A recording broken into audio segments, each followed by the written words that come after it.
just want to do God's will.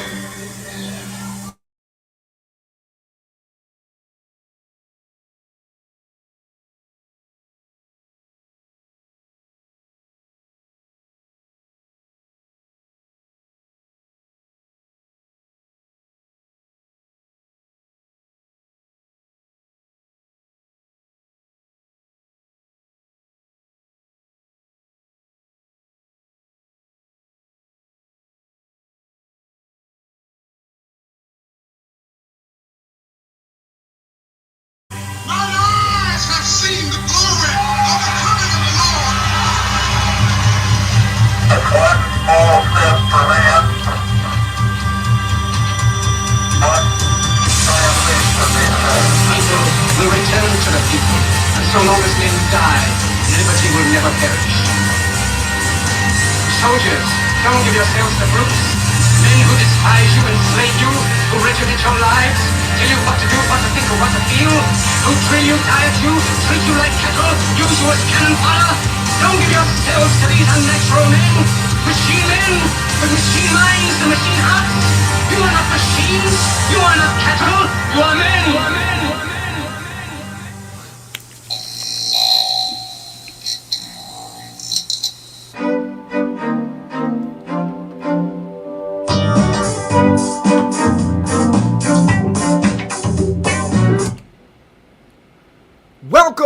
Welcome to the Rock Worldwide Show here on WSHO Sunshine 800 AM.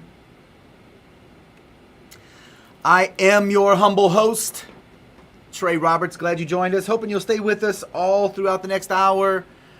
We got a big show for you today. Lots to talk about. Matter of fact, probably too many things to get to in 1 hour, but we will do our best. If you want to be a part of the program, as always, you can give us a call at 504-527-0800.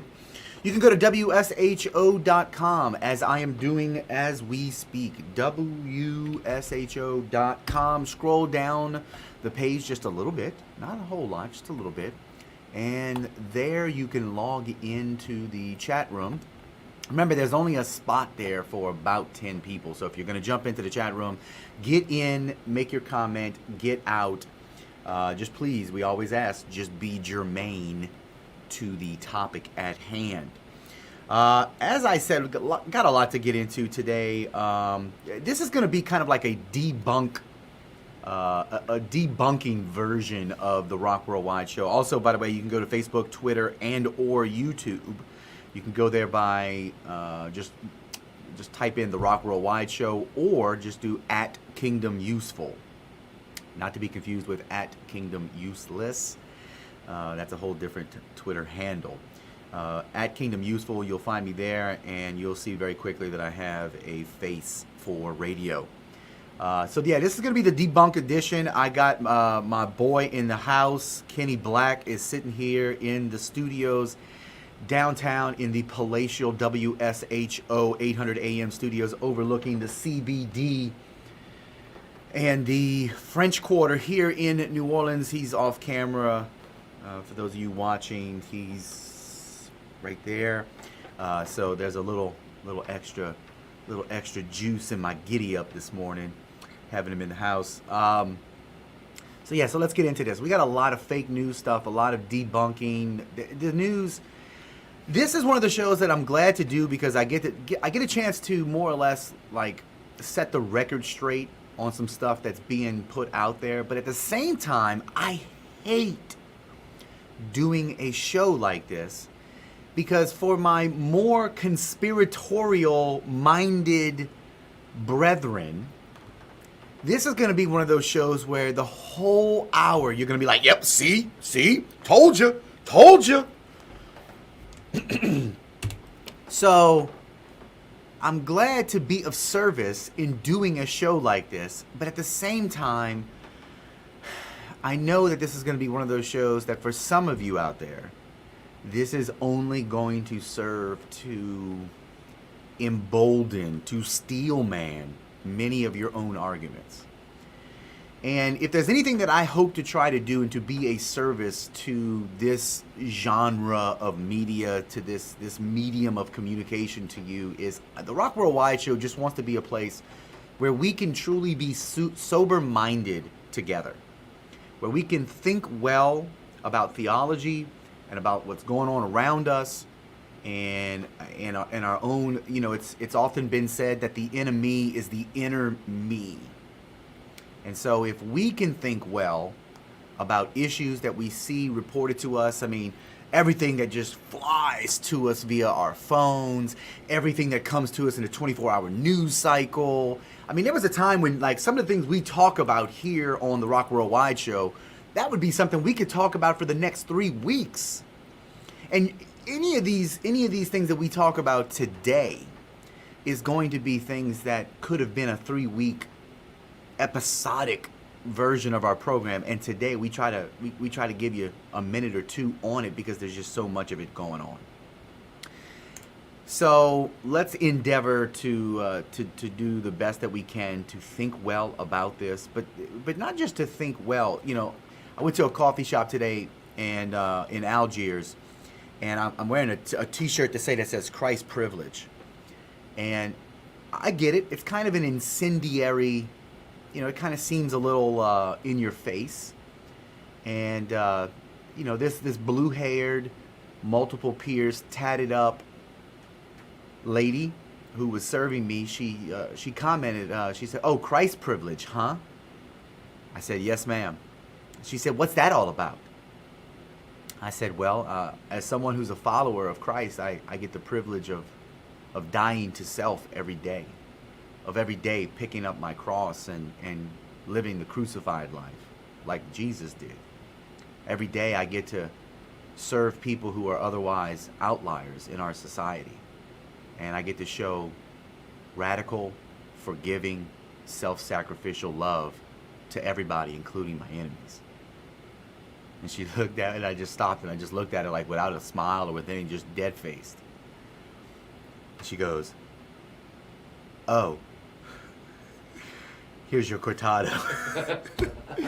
So, you know, I realized, I was like, okay, that served the purpose. That's what I wanted to do. So anyway, so if you're watching on TV, please don't be offended by this is not a prideful thing. It could be. I think the Officer Tatum, if you know Brandon Tatum, who actually this T-shirt comes from, I think he does it as an in-your-face thing.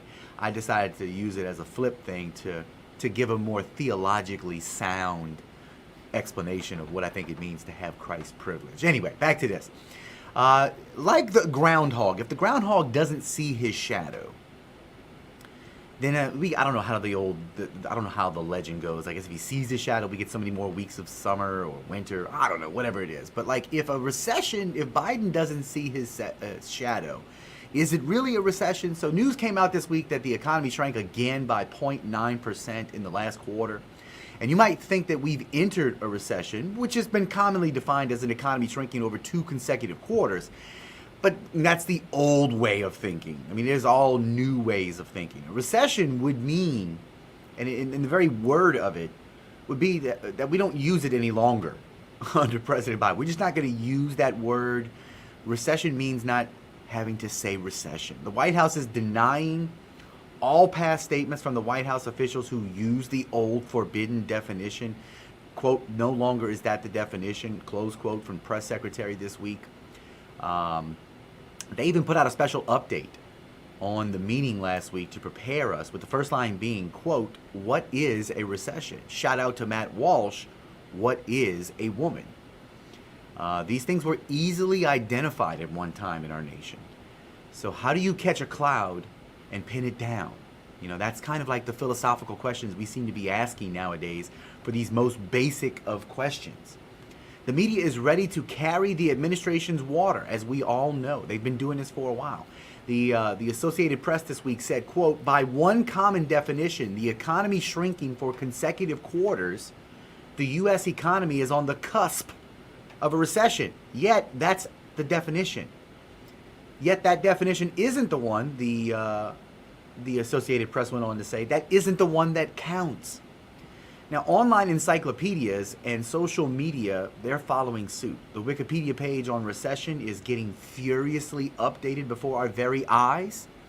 The crowdsourced encyclopedia now contains a note on the recession entry that all previous definitions are false. Quote, an outdated version of this article has been widely circulated.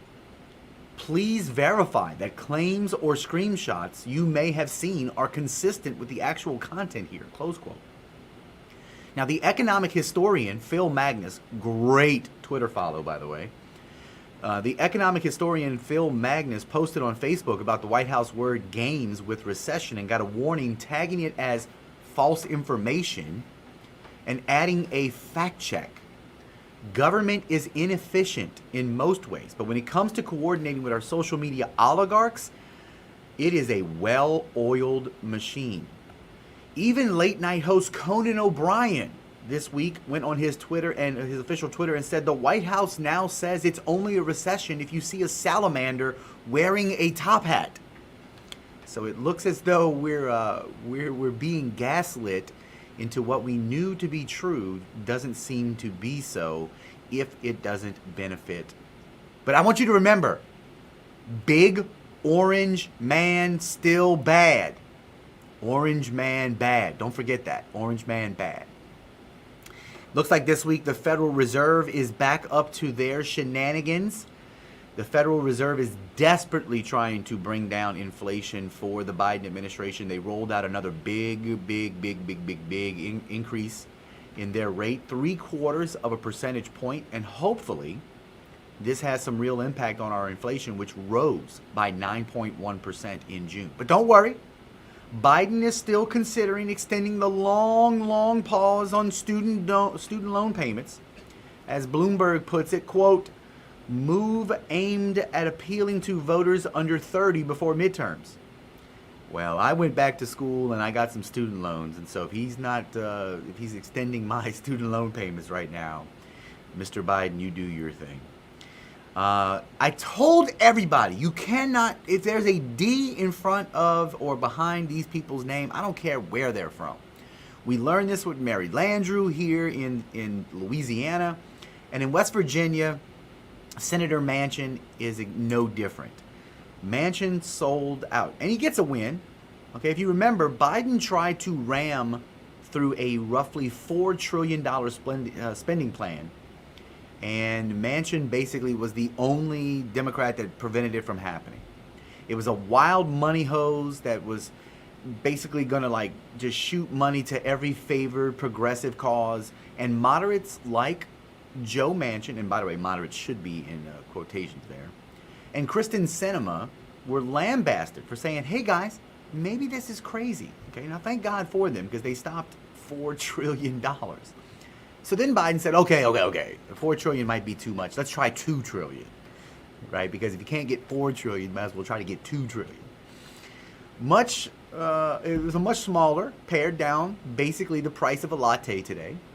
And now the spending's been pared down to a sober $369 billion, and just for energy and climate initiatives. And they're calling it the Inflation Reduction Act of 2022. Just remember, guys, whatever the federal government calls a bill, it's likely to have the exact opposite effect. If you remember, Obamacare got renamed the Affordable Health Care Act. Yeah. Now, the Affordable Care Act, or the ACA, and healthcare prices have done nothing but go up, among others. So it's a good breakdown of the spending plan. We can post that to the show site after this.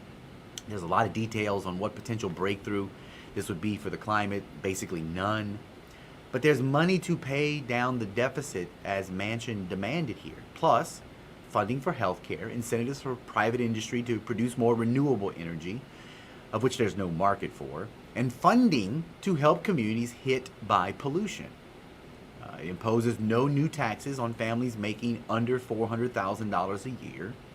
It would pay for, by the way, or it would be paid for, with a 15% minimum corporate tax and expanding the IRS. So we're going to tax businesses more, of which, have you noticed supply chain? Have you noticed increase Remember, if corporations have impediments to making money and advancing their business interests, they're just going to pass that on down to the consumer. That would be you and I. And who doesn't want a good expansion of the IRS? I mean, if you own a small business, don't you want more IRS into your life? Aren't you looking forward to when they expand the IRS and they figure out ways to insert their cold steel metal probes into different orifices of your financial body? Isn't that something you look forward to? I know it is for me. The IRS isn't popular, but neither are tax cheats, and who cost the U.S. an estimated $1 trillion a year. Oh, you almost got me there, Mr. Biden. Because as much as I hate a good tax cheat, I do like a good tax probe. The GOP is funny. Now listen, guys. I know we live in this either-or political fallacy of life. I get it. Okay, we only have the option of voting Democrat or the option of voting GOP. I get it. I just think those of us who, how shall we say, identify with the political right or center right of our political spectrum, that maybe we ought to control or try to exert as much influence upon the Republican Party as we can. We're not going to get a seat at the table at the Democrat Party. I tried it when I ran for governor. I ran as a conservative, Christian, pro-life Tea Party Democrat, and people kind of RCA dogged me when I said that. They're like, you kind of looked at me. I get it. But take a look at right now what it looks like is happening with the GOP. Their fundraising right now is slowing. Now, this can kind of be explained for a couple of reasons. I'm going to give you two opinions I think of mine. Number one, Republicans, which are many of you out there, are sort of spiking the football and still doing their end zone dance right now. Now, look, the referee's got his hand on his flag right now. Because, listen, guys, you guys are getting close to a little bit of unsportsmanlike conduct with the way you're celebrating your most recent touchdown with the reversal of Roe v. Wade, okay? That's one thing. And I think a lot of people who are watching in the stands, who are paying for the tickets, are looking and they're like, all right, guys, you've done like the bowling, everybody falls down like pins a couple of too many times now. You're like bowling a whole game instead of like 10 frames instead of just one quick, oh, that was clever. Oh, look, he hit a Sharpie behind the goalpost and he's signing a football. Oh, look, like, people are not liking the in-your-faceness of, yeah, we saved babies, although that's a good thing. Another sign, though, is that, and I warned you of this, is that remember, we don't have control of the mainstream media.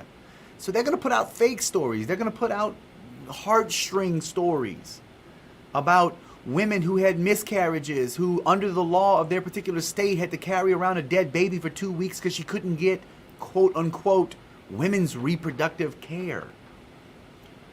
The little girl, 10 years old, who doesn't have the biology to carry a baby to term and couldn't get an abortion because she was 10 and she was in a state like Ohio and had to cross, which I don't know if it's even true, but it turned out it could be true, possibly going to be true. We're going to hear these stories over and over and over, and you have to understand propaganda works. The Nazis proved that.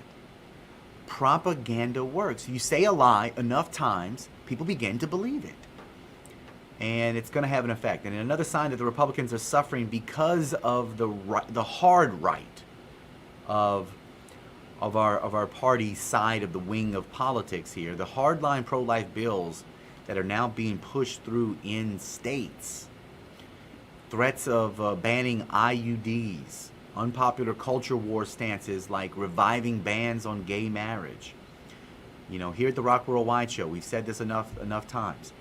I don't believe that living life, I don't think that God's ideal for your life is to live in an openly homosexual lifestyle. I don't think that's God's ideal.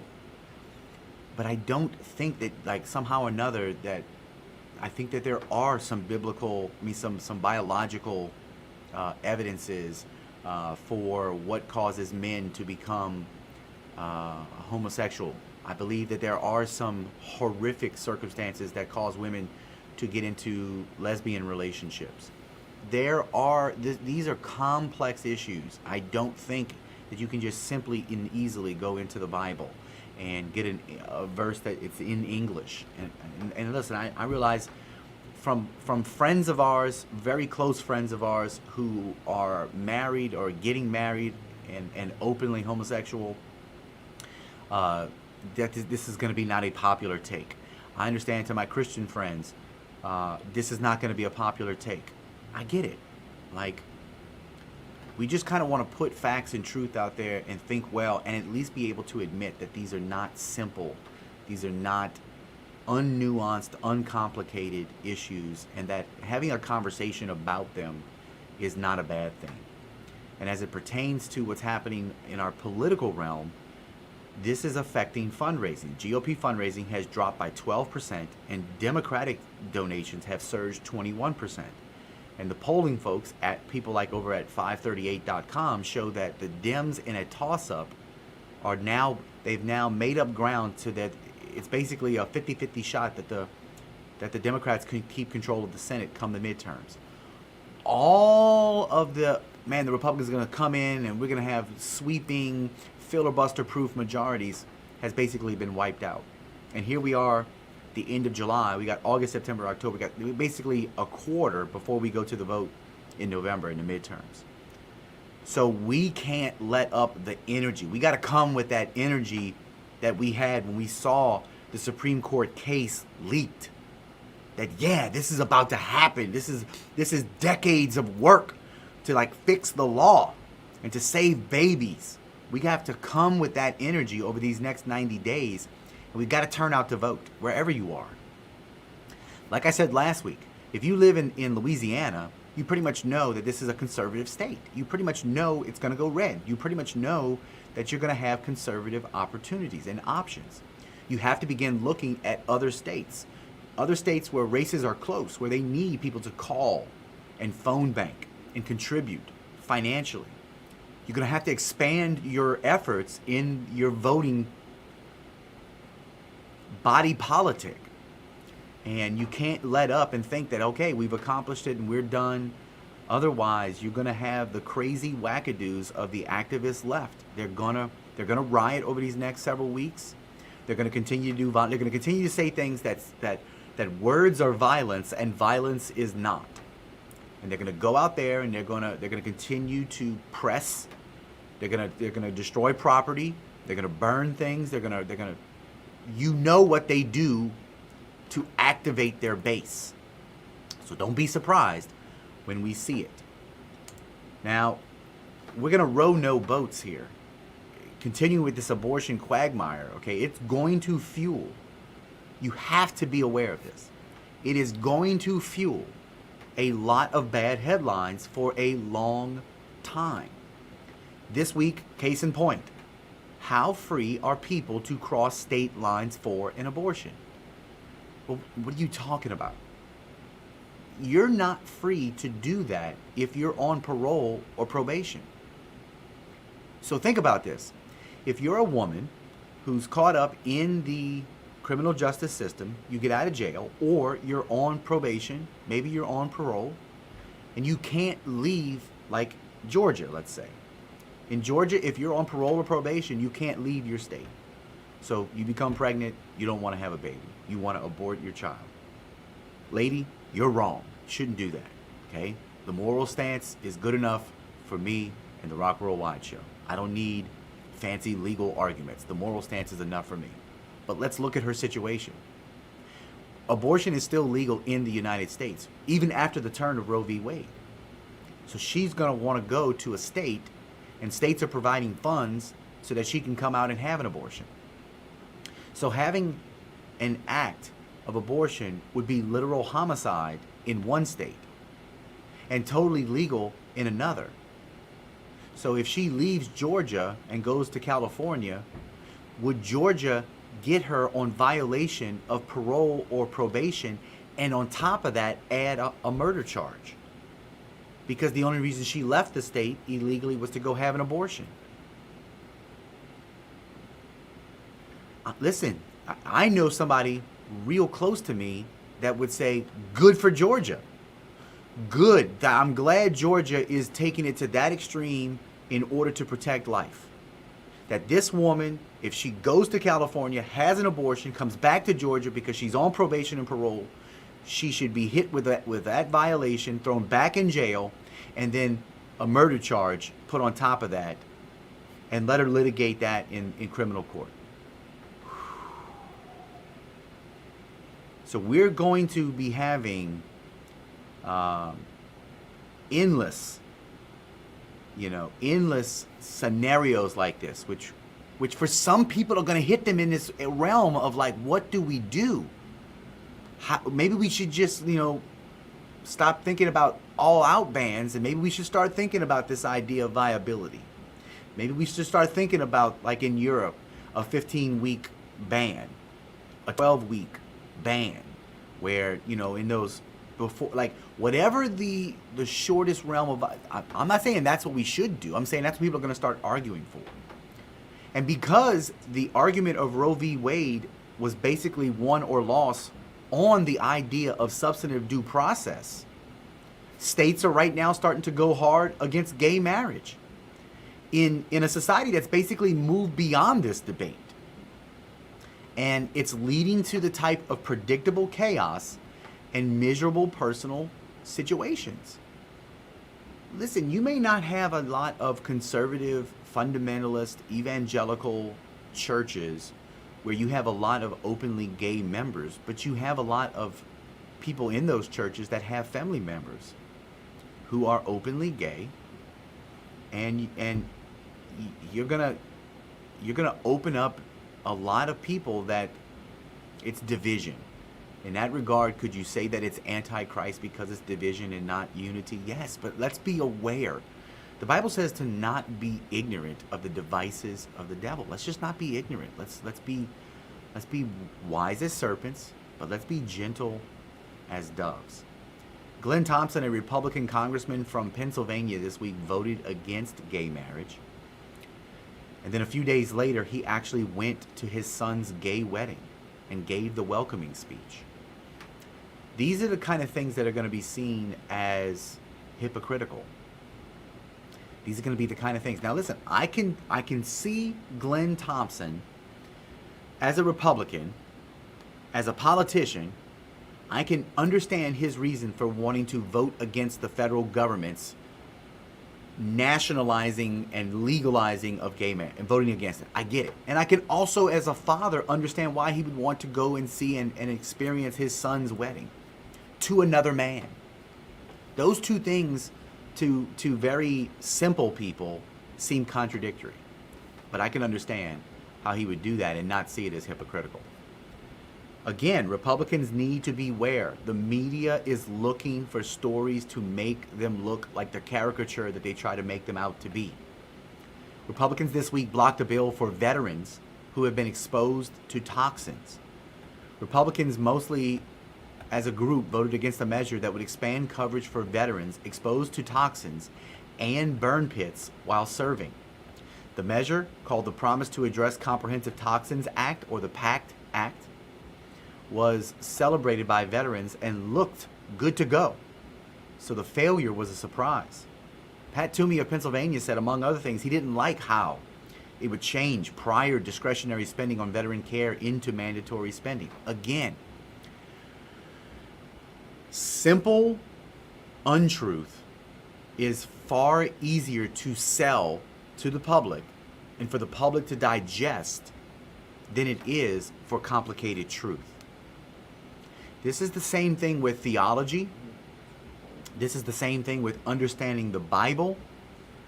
Like when you can take a Bible that was written in 1608, the King James Bible, and you can just simply read the way it's written, you can form doctrines and dogmas and beliefs from that, and yet you can be completely oblivious to modern English translations, to manuscript evidence, to exegetical practices and you can ignore all of evidence of the last 50 years and understanding of the last 50 years to default to an understanding from 400 plus years ago. And this is not something that we would do on any other level. Not a single one of us would go to a dentist who says, everything I know about modern dentistry, we're not using here at this dentist. We're using dentistry from the 17th century. Join us. No, like, you wouldn't go to that dentist. Walk in there, and there's just a bunch of like wrought iron equipment, dude sticking it into a fire pit, coming out shining. This how we get your teeth done. Like, it just, we wouldn't do stuff like that. It's silly. None of us would trade our air conditioning and heating systems of 2022 for high ceilings and open windows above doors and elevated floor plans with no like, we wouldn't do that. We wouldn't live like slaves on the plantation had air conditioning and heating. We would not do those things. So we have to understand it's going to be difficult, and Republicans can't be lazy, because hey, ho ho, hateful speech has got to go. Hey, ho ho. Like, that's easy. That's what the left does all day long. And Republicans, hey, ho ho, I voted against the bill because it expanded the use of the federal government into the lives of people, and it opened up rings of the federal bureaucracy that are going to put too many oppressive things onto the average person in each and every one of their state governments. And so I voted against that, although I went to my have got to go. Hey, like, no, it doesn't have the same ring to it. Speaking of rings, let's not talk about monkeypox, aka schlong COVID. Monkeypox, if you have not known about what monkeypox, they said, first, okay, let me just first say this. Monkeypox, they said we shouldn't call it monkeypox because it's racist. Okay, time out. Why is it racist to call a disease monkeypox? Well, the first thing that they're saying is that monkeypox originated in Africa. I don't care where monkeypox originated from, bro. When I heard monkeypox, I didn't think race. And the fact that you do, when you hear that a disease originated in Africa called monkeypox, did it come from monkeys? Because I'm still good with calling monkeypox if it came from monkeys. I don't care if the monkeys were from Asia or Africa. There's probably not monkeys in Antarctica, but if it was a snow monkey in Antarctica that originated from, this thing we call monkeypox, I'm good with it. So maybe you're the racist that sees racism in a phrase like monkeypox. Right. Anyway, I digress. We're being told that monkeypox has nothing to do with one's sex life. Quote, the myth that sexual activity is the cause of monkeypox, and that reducing it, and I'm guessing they mean monkeypox, is a valid strategy for managing the disease does not, on its face, make any sense, wrote Andy Slavitt. Okay, this person served as a senior advisor on Biden's pandemic response team. Now, he's since deleted the tweet. Now, there seem to be other ways besides sexual contact to get the disease. Okay? But you're way, way more likely to get it through sex. And from what the WHO has said, is that you're also way more likely to get it by way of unprotected anal sex. Maybe that's why to get the monkeypox vaccine in New York, if one's even available, you need to be a man who has sex with men and has had multiple or anonymous sex partners in the last 14 days. Now, there's a notion that health officials need to lie a little bit to protect everyone's feelings. that it's somehow hurtful to say, hey guys, there's a really bad virus, so let's slow down the summer orgies. First, I don't really think that gay men are that sensitive, okay? I know they sound it. I know sometimes they act it, but I don't think that's the problem. Also, you know what's worse than hurting feelings? Getting freaking monkeypox.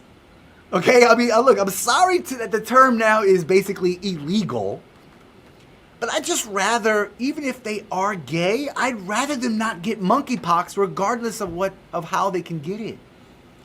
New York City's Department of Health and Mental Hygiene Commissioner, yes, that's a real position, which I feel like sometimes I would qualify for, the New York City Department of Health and Mental Hygiene Commissioner.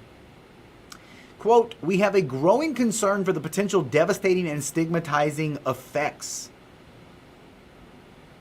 We have a growing concern for the potential devastating and stigmatizing effects that the messaging around the monkeypox virus can have on these already vulnerable communities.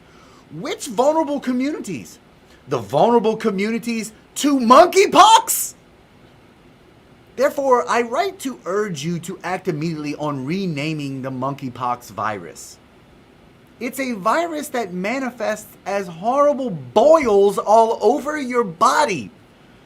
In case you are a Christian and will probably never enter into the type of sexual activity that makes you quite prone to the monkeypox virus, go read the story of Job in your Bible and key in on the boil section of Job's life, and that'll give you an idea of the horrific nature that monkeypox can be in one's life. Now, in reading Job and monkeypox virus, it ought to give you a certain compassion toward anyone who gets monkeypox. And don't worry quite so much about freaking out about the name, although the name that I mentioned about 10 minutes ago that I will not repeat because I don't know if I should have bleeped myself out when I said it. It is a play on long COVID, and I'll let you just go back and replay that about 10 minutes ago from this segment. Let's head to Beverly Hills, ladies and gentlemen, where they are saying no to mask mandates. Los Angeles County tried to bring back the mask mandates, and Beverly Hills is like, absolutely not. Nope, not gonna happen here. Los Angeles County Supervisor Sheila Kuhl apparently isn't quite so cool, said people are pushing back. They are snowflake weepies. Close quote. That's an official quote, ladies and gentlemen. You do not want to be called a snowflake weepy. I don't know what it is, but please, you don't want to be called a snowflake weepy. And the reason that she's calling these people snowflake weepies is because if you say that it's oppressive to wear a mask, that's what makes you a snowflake weepy. The county on Thursday evening reversed course and said no mask mandates. Thank you, 90210. People really do just want to go back to normal. I mean, that's really what they just want to go back to normal. They want to show up. They want to open up a door. You know, the real old ring a bell, let me check the back normal brick and mortar is what people want, man. Shopify, which makes online stores for small business, says it overestimated how long the lasting COVID changes would be and gave us a chart where they were growing. It was a steady growth, and it peaked during the worst of COVID lockdowns, but it's heading back now, and it's looking like people are wanting to get back to addressable retail. They want to get back to going to a store, talking to a person, collecting their boxes in real time. They want something today, so they want to go to a store and get it today. I think that would be good for most of us. The Washington Post has officially gone beyond saving. The Washington Post this week put out a smart idea on how to end and stop gun violence. I mean, hey, listen, if you got an idea on how to stop gun violence, I'm in. Sign me up if it's a good idea. Here's their idea. You ready? end poverty and racism. Oh, why didn't we think of that? If we could just end poverty and racism, then gun violence will go away? Piece of cake. See, look, ladies and gentlemen, this is the prime example. The left, it can go out there and just say, in one, how do you say it? In one fell swoop, they're going to end gun violence, poverty, and racism. And how are they going to do that? By ending poverty and racism, gun violence will fall as well. I mean, it's circular reasoning. Hey, you want to end violence? Gun violence? Yeah. End poverty and racism. How do we do that? We're going to end gun violence. Oh, so wait, if we end gun violence, we end poverty and racism? Yeah. Huh. I end one and I get the other two? Like, you're going to throw that in? But wait, there's more. If we end racism and poverty, we'll end gun violence. Oh, this is great. And they get to actually publish that in the Washington Post. And meanwhile, we have to figure out the nuance. Like, gun violence is complicated. That's an issue of itself. Poverty is complicated. That's an issue in and of itself. Racism. It's not really complicated, but it's an issue in and of itself. And ending it is complicated. Because how do you get some moron that thinks that based on the percentage of melanin in one's skin, it has something to do with your value or worth as another human being? There's no public policy that gets rid of that. That's a heart issue. I mean, I'd love to pass a law that mandates Jesus on everybody, but that ain't gonna work. We tried that. Shout out to Constantine. Nearly 10% of families with young children appear to have left Manhattan during the pandemic. Who cares? All right. Let's get into some fake science here, shall we? 3 stories of some fakery this week that bring to us a good reminder. A good reminder as we debunk 3 major debunkings this week. Now, these are going to be sick, sad, twisted stories. And this is 40 minutes into the program. This is when you guys make me nervous. And let me just check the chat room real quick. Hello, Richard. Richard says in the chat room, if a preborn is not a human being, why are they harvesting organs? Well, it depends. Because it depends. Those organs have to be there for them to harvest, Richard. Don't make an argument like that, because you actually support their argument. Because if you can't harvest a baby's organs at, say, before 25 weeks, then you just made their case why they're not a person, they're not a baby, and they should just be able to be shop-vacced out of their mother's womb. Come on, Richard. We got to be better than that. I know maybe it's early. Take another sip of that Folgers Instant that you brewed and try again. Back to our show. So, science and trust the science. Listen, that is something that I have said throughout this program. And part of this, let me just give you the good part of this, since we like simple. The good part of this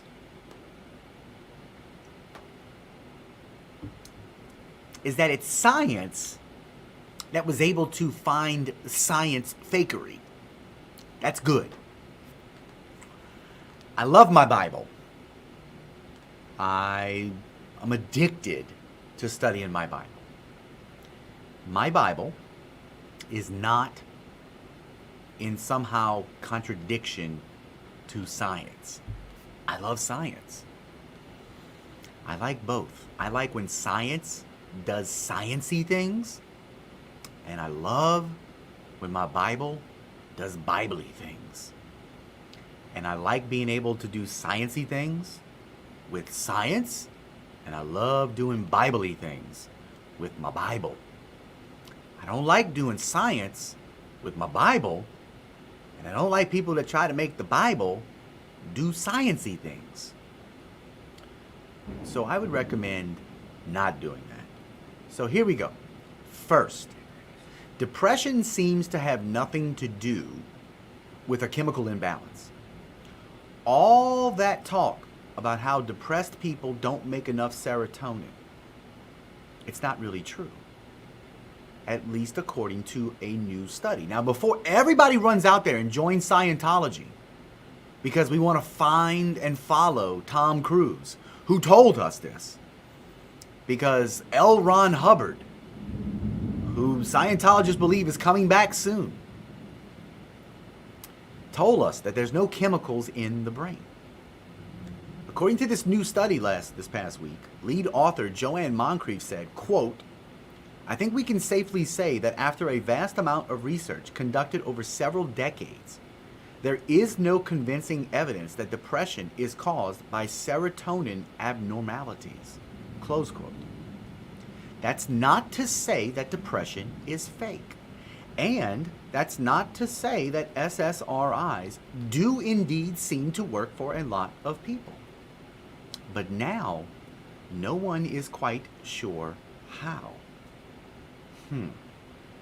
So, as someone who is working on a master's in mental health counseling, it makes me stop and think.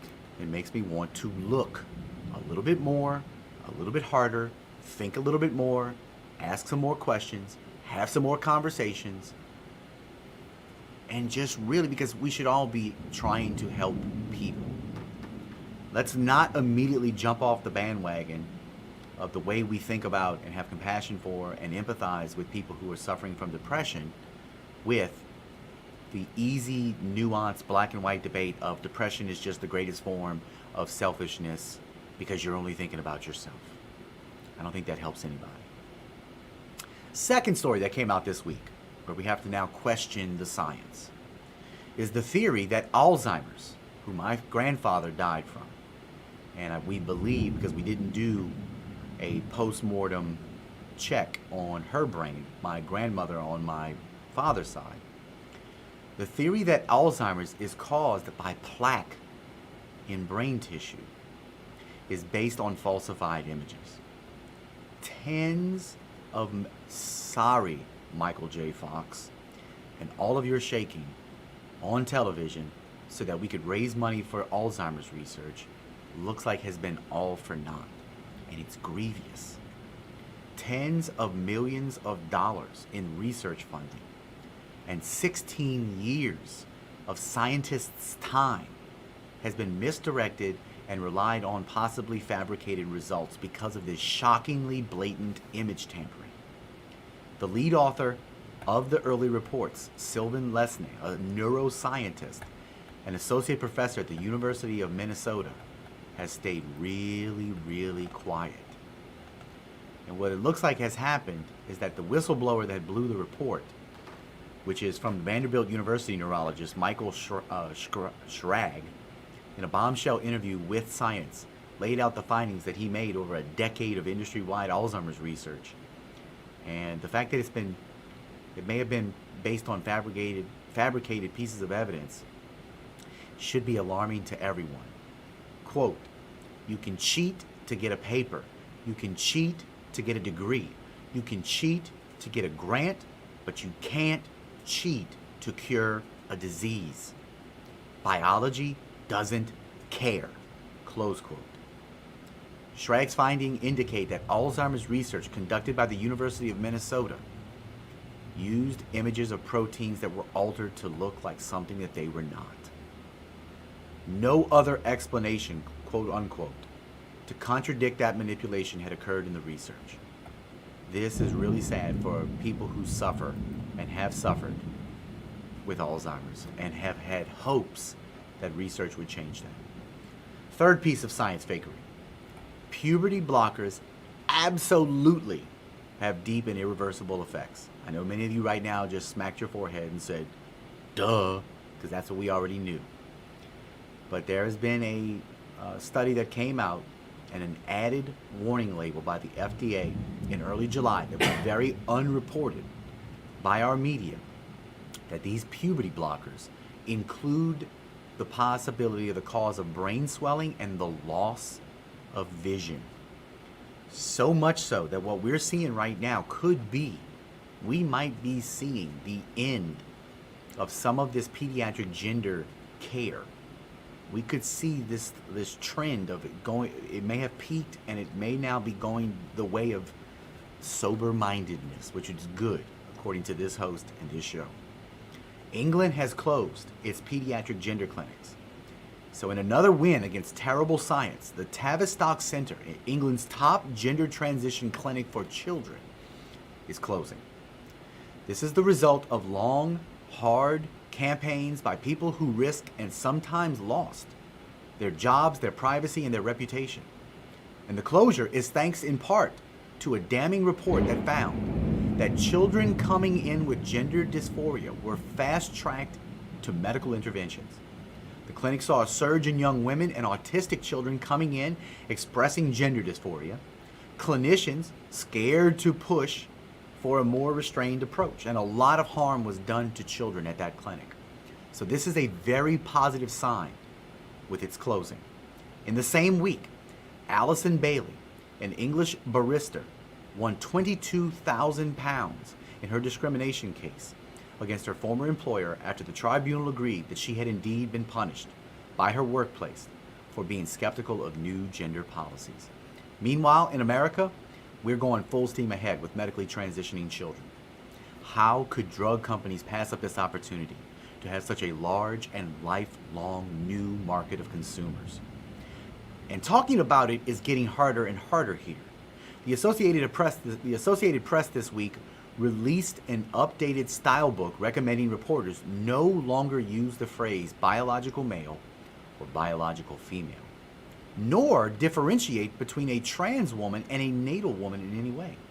As their style book says, it's all just for clarity. Quote, phrasing like is a woman is more to the point than identifies as a woman, close quote. In Canada, you may have heard about these mass graves that, remember, they were supposedly Indigenous children at the Canadian bordering school. Some 750 young souls were allegedly buried in unmarked graves, and yet another example of the West's government's cruelty toward native populations. It was huge news. But this week, the Pope went to Alberta, Canada, and he formally apologized. But the story is starting to look a little more suspicious. And now, various scholars are saying that they're not so sure about it. There have been no excavations, there are no plans to do so, and the bodies that were located with ground-penetrating radio by an archaeologist reportedly hired by the tribe. Quillet's Jonathan Kay, if you want to check it out his, he wrote this week for Quillette, a really interesting read. But what is absolutely real is Canadian bordering schools for Indigenous children were horrible and cruel efforts to destroy a culture. So reality is bad enough. But we don't need to dogpile for the sake of these lost lives. And again, we continue to see abolish the police fallout. It looks like in Minneapolis, the residents that marched for many hot months to defund the police and even exacerbated these charges by calling for the abolition of police altogether.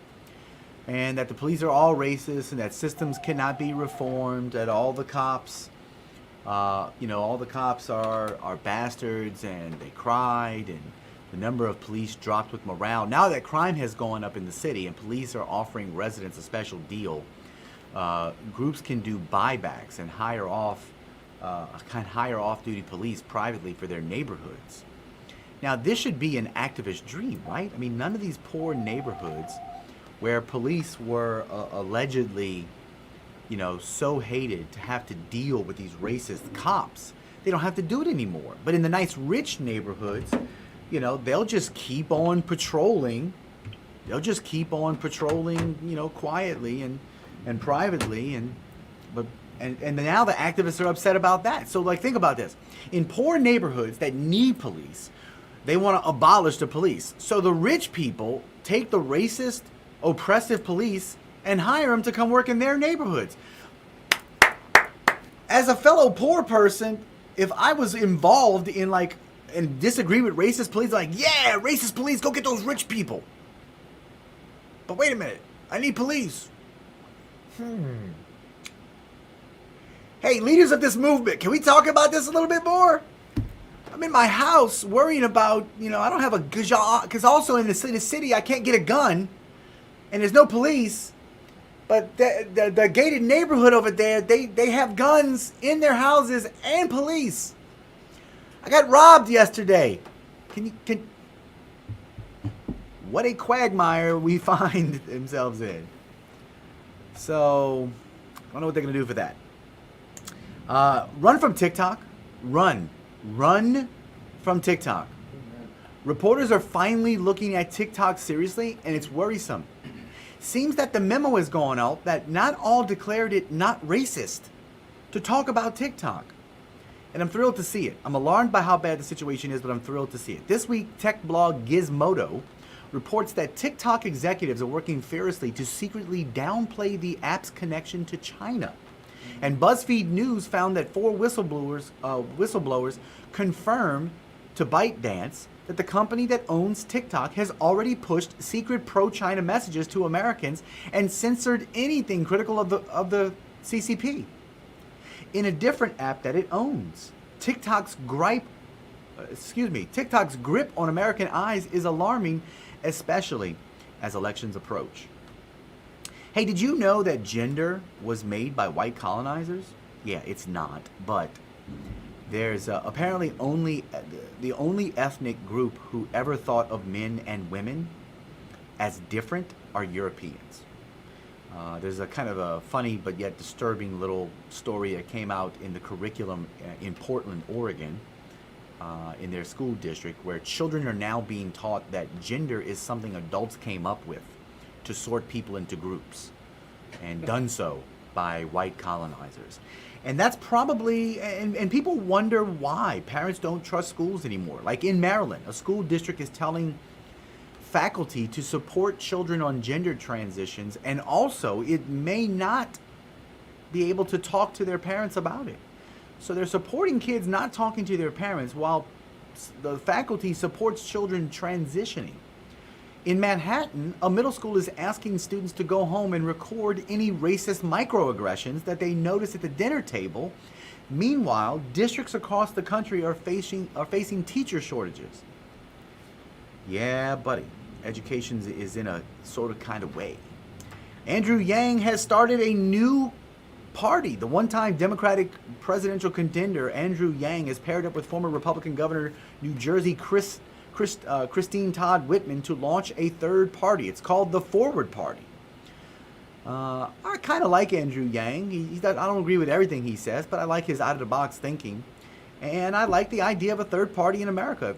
Listen, if the Republicans don't do what we need them to do, and the Democrats don't do what we need them to do, then we need to find some other group that will do what we need them to do.